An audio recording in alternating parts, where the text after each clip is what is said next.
The dining room was alive with chatter, silverware clinking against porcelain, laughter echoing through the old Vermont farmhouse. Clara Whitmore sat at the head of the table, her back straight, her silver hair caught in the warm light of the chandelier. At 67, she had grown used to silence, hers mostly. Silence had become the safest shield. But then, from the far end of the table, a small voice cut through the noise. Her granddaughter, only 10, tilted her head curiously. "Grandma," she asked, "why are there no photos of Uncle Thomas before age 10? The laughter died instantly. Forks froze midair. Clara's spoon slipped from her hand, splattering soup across the white tablecloth. Her heart thudded so hard she thought the whole room must hear it. Every gaze turned toward her. The question hung there, sharp as a blade. Her throat tightened, but she forced her lips into a faint smile. "Eat your dinner, sweetheart," she whispered. But inside, her chest burned. For decades, she had kept her silence. And silence has a way of rotting everything it touches. The conversation limped on, awkward and thin, but Clara caught the sideways glances, the smirks. Her daughter-in-law leaned toward another relative and muttered just loud enough for Clara to hear. "She lives in the past, that's why she never tells the truth." It wasn't new. They had called her stubborn before, secretive, even senile. Each word chipped at her, pressing the weight of the secret heavier against her ribs. She wanted to scream that they had no idea what she carried. Instead, she bowed her head and sipped water with trembling hands. Clara's silence had protected them for years. But tonight, staring at the soup stains spreading across the tablecloth, she wondered, had her silence also destroyed her? The clink of glasses and muted laughter faded from Clara's ears. Her gaze lingered on the soup stain at the table, and suddenly, she was no longer in Vermont in 2025. She was 24 again, standing in the rain outside a motel on the edge of town. The 1970s, her hands had been numb that night, not just from the cold, but from the truth unraveling before her eyes. Through the cracked blinds, she saw her husband, with another woman. And in that woman's arms was a newborn baby wrapped in a pale blue blanket. Clara remembered how her chest caved in, how the world seemed to tilt sideways. She had walked home in the pouring rain, her shoes heavy with mud, her face streaked with tears she could never let anyone see. Days turned into weeks. Whispers followed her. Neighbors traded knowing looks. And when the other woman disappeared from town, leaving the child behind, Clara faced a choice no one should ever have to make. She had written a divorce letter once, the ink trembling on the page, but she never mailed it. Instead, she stood in the dim light of her kitchen, staring at the baby crib her husband had brought home, and she chose. She chose to protect the family name. She chose to silence the shame. She chose to raise that baby boy as her own. Thomas, the child with wide brown eyes and a laugh that filled the house with light. The child everyone believed was hers and her husband's. Clara swallowed her pride, her anger, her broken heart, and built a fortress of silence around him. But the fortress had bars, and Clara was the prisoner. As the years passed, every birthday, every holiday, every family photo carried the weight of the truth. She smiled for the camera, baked the cakes, wrapped the presents, but inside she lived with a secret that clawed at her soul. And now, decades later, as her granddaughter's innocent question lingered in the dining room, Clara felt the bars of that prison tightening. The illness had come suddenly, like a thief in the night. One fainting spell, one ambulance ride, 1 week in the hospital. At 67, Clara stared at the ceiling tiles above her hospital bed and thought, this could be the end, but it wasn't. She survived. And when she walked out of those sterile white walls, something inside her had shifted. She realized she could not carry this secret into the grave. Back in her Vermont farmhouse, Clara opened the cedar chest at the foot of her bed. Dust rose like ghosts. Inside were bundles of letters, her husband's handwriting, faded and cruel in its tenderness to another woman. She laid them out one by one on the quilt, her hands trembling but steady enough to know this was evidence. Next came the journal, a plain leather book she had bought years ago but never dared to use. Now, each night, she wrote with furious honesty. If I die tomorrow, let the truth live on. Let no one say Clara Whitmore lied by omission. Let no one say I was too weak to speak. But words alone were not enough.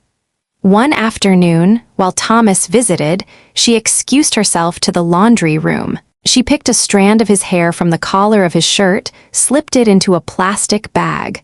Her heart hammered like she was committing a crime. Days later, the envelope was mailed to a DNA lab. Weeks later, the results arrived, undeniable, sharp as a blade. Thomas was not her husband's son. Finally, she sat across from a lawyer, her will spread across his desk. She changed the inheritance, ensuring no one could erase Thomas's place in the family, no matter what came next. And when she left his office, clutching the manila folder against her chest, Clara looked up at the autumn sky. For the first time in decades, the silence inside her began to crack. Soon, it would break wide open. The Whitmore family gathered on a Sunday evening, the old farmhouse brimming with chatter, plates clinking, glasses filled. It was supposed to be just another family dinner, but Clara knew better.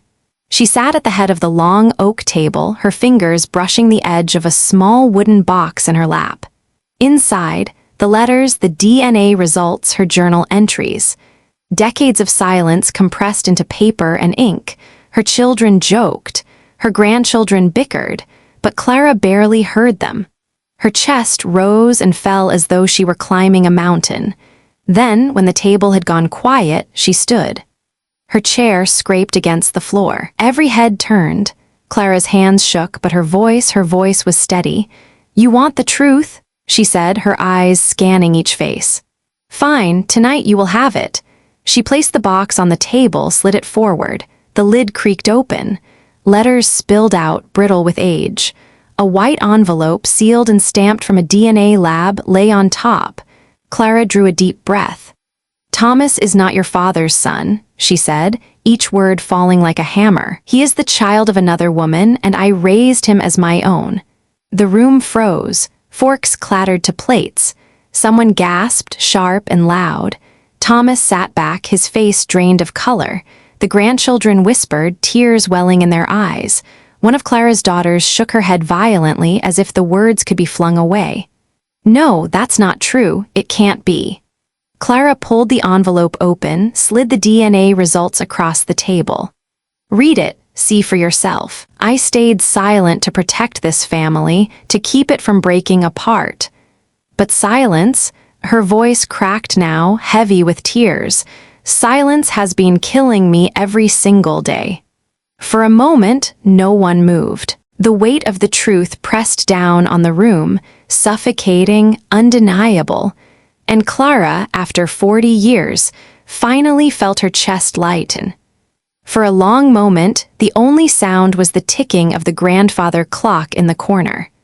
Then, like glass shattering, the voices came all at once. Her eldest daughter shot to her feet, face red with rage. "Why didn't you tell us?" she screamed, her voice cracking. "You let us live a lie for 40 years, you let us call him our brother, our uncle, when all this time—" Another slammed a fist on the table, dishes rattling. "You betrayed us, Mom, you betrayed the family." Clara stood frozen, her eyes glistening. She tried to answer, but the accusations drowned her out. The walls of the farmhouse seemed to close in, heavy with years of silence finally breaking loose. Then her youngest, voice trembling with grief, shouted above the others, "You let us live in a lie, and for what? To save your pride? To protect him, or to protect yourself?" The words cut deep. Clara's knees trembled, but she didn't sit. Instead, she lifted her chin, and tears slid down her cheeks. "I stayed silent to protect you," she said, her voice fierce through the tears. "I thought I was saving this family from shame. But that silence, it turned me into a prisoner, and I will not die with these chains on me." The room fell into stunned silence, and then Thomas stood. His chair screeched against the floor as he pushed it back. His face was unreadable, pale and taut. Without a word, he walked toward the door. Every heart in the room sank. Clara's breath caught. Was he leaving? Was this the end? But just as his hand touched the doorknob, Thomas stopped. Slowly, he turned back. His eyes met Clara's, burning, wet, and searching. Then, in 2 strides, he crossed the room. He fell to his knees beside her chair, arms wrapping tightly around her. His voice was hoarse, breaking. "You may not be my birth mother, but you are the only mother I've ever known, and nothing will change that." Clara gasped, her hands clinging to his shoulders as if to anchor herself. Around them, the room held its breath. The anger, the betrayal, the shouting, it all quieted, if only for a moment. In that silence, Clara's secret no longer chained her. It set her free. The air in the farmhouse was thick, heavy with the weight of everything that had just been said. No one dared to move at first until the eldest daughter grabbed her coat, eyes blazing. "I can't do this," she muttered, her voice trembling with both fury and hurt. She stormed out, the screen door slamming so hard it rattled the windows. Another sibling followed, shaking their head in disbelief. "She destroyed this family," they spat, before disappearing into the night. The grandchildren huddled together, whispering, their young faces pale with confusion. For them, the world had tilted on its axis. But Clara didn't chase after anyone. She sat perfectly still, Thomas still kneeling by her side, his hand gripping hers. For the first time in decades, she allowed herself to cry openly, not silent tears in the dark, but raw, unashamed sobs. One of the daughters who had stayed behind whispered through her own tears, "I don't know how to forgive you, but I know you loved us. I know you thought you were protecting us." Clara nodded, her voice hoarse but steady. "I made mistakes. I thought silence was the answer. I see now it only built walls between us, but I can't carry lies into the grave. I won't." Thomas pulled her into his arms, his words soft but firm. "You gave me a home. You gave me a life. No letter, no DNA test can erase that. You may not have been the mother who gave me birth, but you were the mother who gave me everything else." Clara's hands shook as she cupped his face. In his eyes, she saw both pain and forgiveness. The family was fractured. Some had walked away, maybe forever. But in that moment, Clara realized something profound. Truth didn't always heal everyone, but it could still set the soul free. And at 67, after decades of silence, Clara Whitmore was finally free. The days after the revelation were quieter. The old farmhouse, once full of laughter and shouting, now breathed in softer tones. Some family members stopped calling.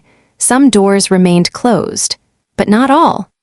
On a golden afternoon, Clara sat on the porch swing, a knitted shawl around her shoulders. The autumn sun stretched long shadows across the yard, painting the apple trees in amber light. Beside her rested the leather journal, its pages filled with a lifetime of words she had once been too afraid to speak.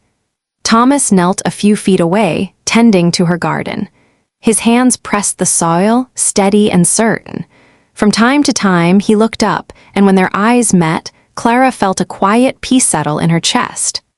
The wind picked up, fluttering the pages of her journal until it landed on the last entry she had written the night before. "For decades, I stayed silent. At 67, I finally revealed the secret. It shattered my family, but it set me free." Clara leaned back against the porch swing, her eyes closing as the breeze brushed against her face. For the first time in 40 years, the weight on her chest was gone. Her silence had ended, and in its place, the truth had finally found its voice.